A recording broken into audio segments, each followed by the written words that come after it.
Baby क्या बना रहे हो? बेबी मौसम अच्छा था तो मैंने सोचा पकोड़े बना लूं। अरे वाह बेबी, पर थोड़ा ज्यादा बना लेना। ज्यादा क्यों, अपन दो ही तो है। अरे बेबी, एक दो खास लोग आ रहे हैं, वो भी आज अपने साथ ही खाना खाएंगे।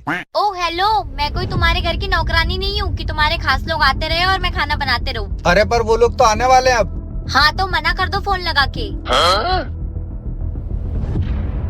अरे साले साहब, आज रहने दो। ए राजा जी, ए अरे राजा बेबी, जी, अरे बेबी ए सुनो राजा बेबी, नहीं, नहीं, बेबी बुला रहा है, अरे बेबी, बेबी। तराहल हाजर